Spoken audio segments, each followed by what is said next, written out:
Abusia, Kwadwo Nkansah Lewin, any papa Steve Adom Chedia, Omaji woman so. Aye. Concerning Omu beef with Dana Samuano, on the Ombe Castle, MPP and we are Ombe losing 2028 election, so man to men to Dana Samuafo. Amane nyai or no Steve Adom Chedia Edinburgh, Ombe losing. Oh, Meza, yeah, media and so. TikTok is for no. Abe clash with Kwadwo Nkansah Lewin, any papa Steve Adom Chedia. After Subekaya, Kwadwo Nkansah Lewin, ebedi kwa tiatem. Man one is adding to no man the TV station sooner than a Samoa air attacking papa. And also no, or my plug Kwadwo Nkansah muade. Wa master of editing the trim, and I said, oh, Jim or Ghana had him, or we come imagine pa Eddie Atred. Memon to not to the wide amame. Ewa comment section. I have Penyah block media. Best was a DDM. Obe like if video, no doubt, boss subscribe button, some back click notification, latest update, about to the wide and the amame, ewa comment section. Best Russell Basso, no one shaving for any be ash. And to beef be air cost of Ghana had more. Anybody when an embassy beef required to be trapped. And yet the beef between Dana Samoa and Philadelphia movement. One man versus Tazi. One man Tazi. Just a Dana Samoa. Oh no, where you know? And my Philadelphia movement in a tough time. Oh, shaky womu. Shaky womu. The Bible is shaky womu pay ye. Now, if I smoker can be a shit before. Eh, Bawumia 2024 election come on say out of nowhere Bob ko piem Philadelphia Sunday mo e me ho no ye de papa musu wad be kata ni tiri so ana go bia den say Bawumia di nkunim ko adum chere de wa ben ni ngosra ni nguso bi bu wo mu tinka Bawumia di nkunim but at the end of the day no Bawumia ko we poto e do na e da na Samuel hie ala say e do say no ya de ni gu Bawumia so ape no say Bawumia Lucy no say ma Bawumia won say Bawumia nim no say see hall no 2028 as no be say report no be say review but from there there Dana Samoa wa bobo na adwen oni atem but on the Bible no ebetoto papa Adom Chedia niema bi hu ni ye bi di so bro na ade no no di expose no na nam sma Kwadwo Nkansah Lewin and Steve Adom Chedia so ever reply ke kan sem bi ese obi adwuma no Angel FM Angel please anyasa emwa mun no sunsi obi anyasa FM station no some wo tata ya wo 30 sai ba ko se mo kwai am obi abaje etam ani papa Adom Chedia atam dia sai FM station nyina no ya se mo obi atraso no atraso na the same thing se na obi take ye panyini Adom Chedia no na obi so atake mo panyini no yes NPP suwe mu otan bi ani brebi anya gu mfon na kwa asole e the whole Ghana for nyina na kwa asole wo pa Adom Chedia ho enipa more than 2 million nipa more than millions Ghana aboche fon ka ho enti amano for member pi ena wa asole ho no andis for ho NPP for ho no CPP ho PNC wo amudos ana NPP ni bia trans mama no nim obi anim ana wo di atem o kasetia sa soliya ebedai ana mu lusi se nipa NDC let me ask you this question. Evangelist obey original MPP apaso Rafa oyami wait original MPP apaso Yes. say ya to apa Akasawi. Now Philadelphia for one event. Yes. the fans say we na busi omukan no say omu attack MPP any kwaku wote sans we na omukan na busi akọ media na so TikTok is for no esi enya wo mu na in fact omu ntwa papa Steve Adom Chedia oni Kwadwo Nkansah le ntwa omachi pa ma bo omachi ma akese pa nya mankuma low win ma from play do say wo say Dana Samoa why den wa chenchene wo yo ba fun ne ho nya fe na lo me say ye kan obusuan o mo ho nya fe de anka ye wo obusuan hwe wani mo adidi Dana Samoa tem se ne ho nya fe ne ho otan hwe wani mo adidi na tem le ye ka o ma mi ne ho nya fe de anka ye woni otibo aman ha o lo wen ye ka ma mi ne ho nya fa anka ye woni ya otibo aman ha woni na chenchene saboso woni na chenchene se spoon roll wunni anim sakaka wunni ka wunni nko ade nke yedni wunni obu amahe ni gina ho ne de dan asam wo gina ho a ka wunni nko na ka dan asase wunni ka ne ho ofisin wunni wakeka nipa ba ko pem anti-class fo Philadelphia fo montumi ni dan asam anko afi de makeka da be fula NPP se ye nyi dan asam wo fula NPP mo nya da mo nto aba na monnim sa mo na mo ye di nkugu monnim sa mo na man na mo enne yete position monnim sa yamo a monnim on ayamo Philadelphia fo a ayamo anti-class fo mo na ma man na ye opposition because time December no ma kan ye gu ye kan ye mpani fo kan ye gu ayi party office say ye mo mpa ye nso mfiri nyame no hu ye mobo no na Bawumia nso ne na anti-class solidem kam ye kanchi gu no so di ayi first nkuru oba na de gutu no so egutu NPP destiny mama kan kire NPP ne Bawumia de NPP enye mo Philadelphia for dia mo asole no ebetu yen ye party fikufu abele so no mo party mo asole we na betu yen mo Philadelphia mo asole betu yen time na Philadelphia ma ye no ne ye to aba kufu makufu wini me ka kire mo ye to aba makufu wini ye sa time na anti-class so na mo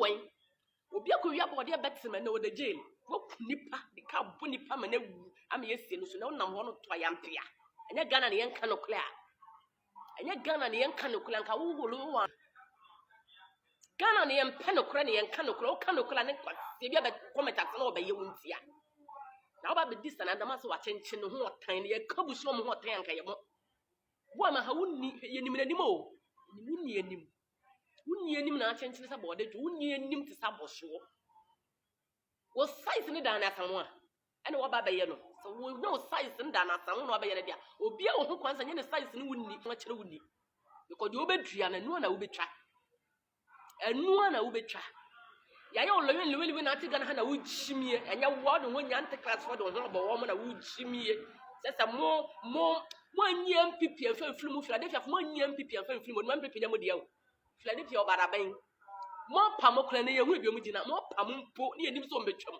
ne ebi ne pompa mo gina mo so mo mfiri nyame gina ne gina wate mo Philadelphia ne ba na NPP wo ho ne ye to amanso wieni enye mo Philadelphia na me wieni ye mo kono me ye di nkugu na ye te opposition ke ye ni bla abre na NPP fo ye ni bla abre de ye de te ha no si ye nyi da na asamo fi ye nyi ni mfiri mu na ye nyi ni mfiri mu kina ekuo ne nya mo de ya mo so ne be gu na NPP wo ho NPP na NDC mo asole ni be gu na NPP na NDC wo ho because mo asole ni be to yen eti mo asole ni me si be gu na yen ni ye wo ho eti mo nya mo ntoko ba akofo mo ko gina mo popita mo ntumi mpirichi mie ba mo mpirichi nti e ma yen kenya me asam nkyere ma ni nwura mo tiri mo nti eni pa ba ko pe bie bible mo ne mo ntumi mfesi no afena mo de NPP na ba be nwura mo de NPP na ba be nwura wo tumi tena ho no wo nya no tumi tena wo se wakọ anim sin obi wa ana so kom ni so obi se fiaso asene ga ya ne ni kan ka se wakọ anim sin ne fiaso asene ga no hwe bi wo he ne mantafo na duro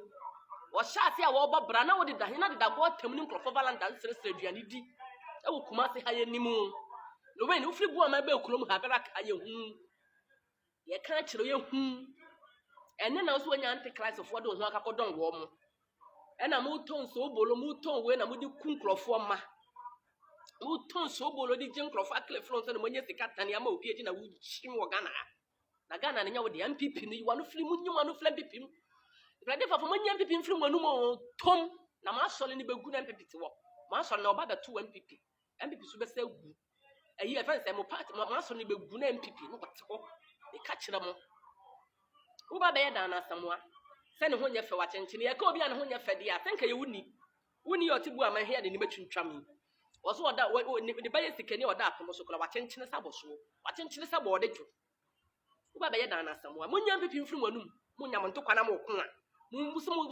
mo na mo tie se mo ye Kristofo a mo ye Kristofo ampa mo ye se mo ye Kristofo na mo face dan na asamoa ne ye hwe mo face no oba akofo pe na ne mo ku no di pam pem tu no oba akofo nko after ma hera de bi an so wo NPP ma mo nto oba mo nyaye na mo kwa na mo ya hwe ya anti-class fo eji mo na mo ya hwe ye mo na mo NPP for near position because ye wa solid dem na ye ya twa fast nyama ye 62 of me stomach was and me de ye fasting me stomach was and me de ye fasting NPP me stomach was me je me nya 66 me ye 62 of bomb pa ye NPP me la pa NPP la pa wa Ekosi sen yen was so dem na Yesufle Jesus Christ no na mo so Bawumia so ne na mo sufla antichrist nyame ebede ne yeni nkugu mo de ani blabla e ha no mo se Yesufle Yakobɔ se 2028 no won mo ye ho ba no mo yensan mlan power no amude mutu mo chibi de yi da na asamadan na mo yin ni nyini china antichrist for se Yakobɔ se ye beba power mo man to aba no kra beba antichrist for man to aba no kra mpa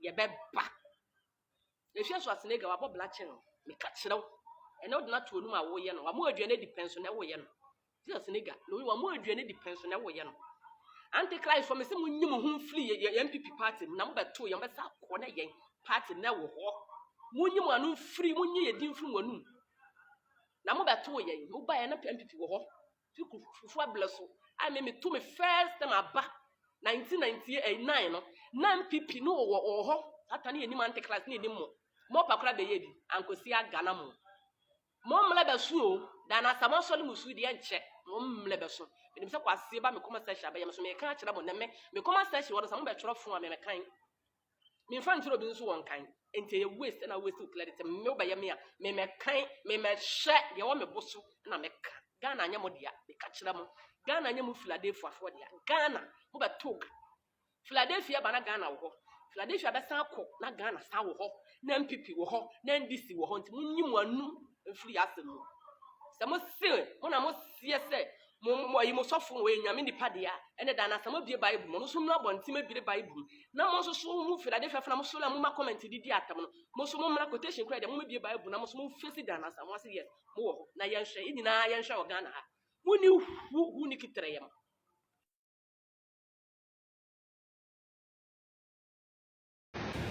Kwadwo Nkansah Lewin, wherever you are, I greet you this morning.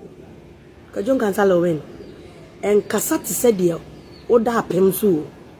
Kwadwo Nkansah Lewin, men Kasati said dear, Oda Pemso, now by in you. Kwadwo Nkansah, I started acting. Ye, we saw you. Adom be na bom na pie. And then Sebi, ye Kasa, Kwadwo Nkansah Lewin, Ubekebu. We have contributed for your efforts. Kwadwo Nkansah Lewin. Movies. Ya shepa. So we have contributed a lot. Kasebi wawa. Imagine TikTok wanenka. Don't feel you are superior. Kwadwo Nkansah Lewin.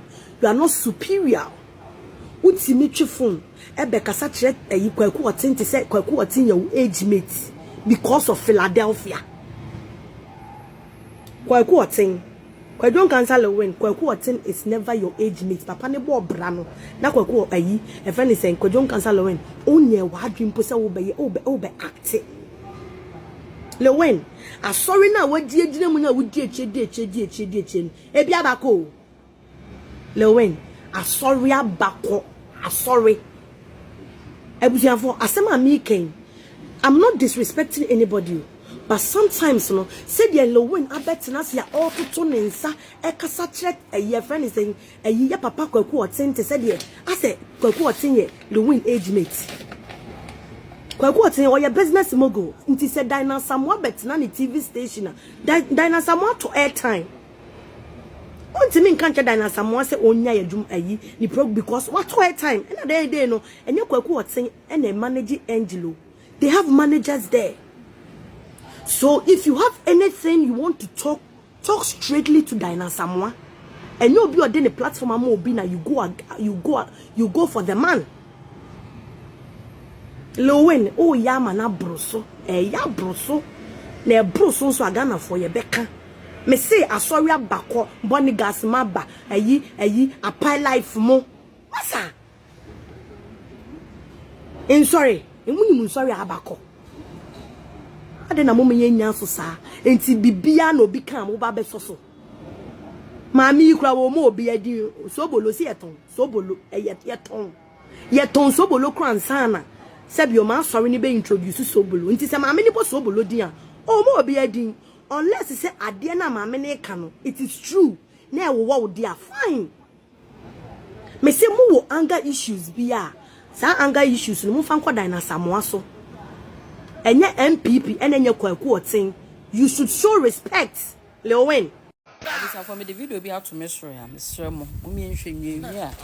E be ka ho ase. Na Philadelphia for one beto. Yes. Say next election no. Some people for me and we ne wo mo ko wura sa so major people. Major ma so wo mo. Me major ma so na some. Okay, ya ma me da na samwa. Ye do pa, ye pewasem. Ye o ye ma ye party ne kase ye ni nso a ni oboa. Na dia wo ye yi die. Ye an ye betimi asechire ni akasa kire. Party no, ye nhwe e ma ni nwo. Ebra ye party no, ye hia nkamomu no. Ye nhwe ma mo mehwetefete party ni na ebida. Ye ma me da na samwa, wonsam a wo ka nyina no. Wontokwa wo ko nyina na wo fa NPP party me mo nti ne ye no bi no ye mfa ho because wo de wo ho. Na se wo de party na ba mu a enemre mu ye gina mu ye a ye penka bom de wi ni power ne de. Ye nhwa ma wo nko, ye be respond o. Ye ma me da na samwa. Se obi ka kire wo se asofofo no omuntini ma ye wi ni election a o dada. Se ba honhoma fa mu dia me a meti wo se me ni ani eno die me ni mu asem ka na ni so pa ye kan dia do be ka che osasofo entini me wi ni election no wo ye trofo Ghana ha ye wo no ebinum no tie o ma sofo kra chen wo mu kunu num no o mo jire no mu asabi o mo do o mo ti enti se ko ba se wo gina na solim enim e kasa kire wo mu a o mu tie yesu ye hia dom ne de wi ni next election enti ma mi da na samwa baby a wo keka kona wo di NPP fo abamu a akodu se ye papa Bawumia wo pese wo kire se ye papa Bawumia ma ne nkonsole sode no yesere mo asofofo no o mu hu hia ye asofofo ntokwa ne yesere mo mu ntwaso NPP penifo ade na ekoso no mo mfre ma me da na samwa na mo ne nkasa papa no kita domo ena nye se papa no nko akora asofofo ade bia ne attack wo mo ye attack wo mo no election ye lusu ye efafiri wo mo enti ade enti na sabi nye se bia nipa no ye wade personal ade a wa wasam na ade fa party no ho no ne de papa na asem o kan ye ne se empanifo no nhwe no mo no nkasa ba wo ye maame da na samwa wotimi kase se papa Bawumia ko no mo bia ende obekọ obekọ enti se wo be jaya maame ekwa na wanim ya bremo party no ya nhwe mani megu ya nhwe mani yenum bi ne ye di esika eto data di be ye video e ka party no ho asem emi edidi ye maame num atam emma bi kan ye busuafo ne de ya nhwe ma party no mi to se party na gu a mi ntimi kojo ne NDC e metan enti ye behwe ne am ye party na china enti wo mu ya de bia ya ne be se kira ka kira mo Lewin ma mbisa wasem wo fight am Adom Kyei eye tama oye joka no the whole Ghana Christopher ne na to CD e ma onye sika ene wakodi Adom Kyei achi na Adom Kyei aso begu Christosuma wodi na achi me bisa wasem o ana sobolo no onnom ye no bibi wo mu ana bibi wo mu a ha wadwen onnom a ha wadwen question na me bisa wo because me nti wase Adom Kyei amba no na wo ni Christopher to CD e ma wo nyeska e na wo hu Adom Kyei a wo se Christopher ye fo wa hu onyame eye obi anka se ja onyame na chiridi o dan na samwa so defend Christosum a jano utimi ko kan ska gu Adom Kyei aso se onye ska bebiri no mfa ngu Ghana Christosum ja dan na asema na NPP apaso rofa oyami wait it's an NPP apaso say ya to apa Na Philadelphia for one beto. Yes. look and we just get the for month from na sit down Yes. FM station na dey our this one and ya this for na NPP for I am before. Yeah. some be ya say ha kakra be samo anana bi NDC communicated akika dey here pa me ho within some 2 minutes better pause NDC for you pa me job yeah tina so say yeah you that free so Yes. Are we in TV? NPP and then some and I'm on father can chere Which minister? and what was so come? Yes. Okay. Reverend, and I say, I don't tell you, so for Mr. Wadaroma, and then I said, when I own the natural camp, the Mr. NPP free than as I'm one. And they are, will be on the political party or them. It will be fun, would you go find a political party now, Domino, and talent home and Fankasa, Mr. Papa, Wadaroma. Maybe I respect you, Pa, because maybe I want to feel do no. Until I made the baby good and out down Kufaro. Papa, the person catcher on say, I don't tell you. Aya a penny for an answer, a soft for a multiple, a do Sabio will be a word, no. Aya Musia Yura or 2 4 to 2 hours, take a course or crack. Said said, Yura 2 4 to 2 years, and Crawford can tell and what Tiano, children and your Tiano, and Nipa Bebre, and Runa Tiano, Domahene, Umpo, Nanua Tiara, as Yura on Casa da. You 2 4 to or my body Casa da. It's the Bia Natanfu Casasa, no Natanfu Mabre. Sofu Kantanka, Safu Kantanka, Yanko for the crazy when you're baby queen. Echo for Supano and also for opportunity, and also for opportunity. Into Mr. Adom Jambia, Mr. and Manyamu, who feels so anymore.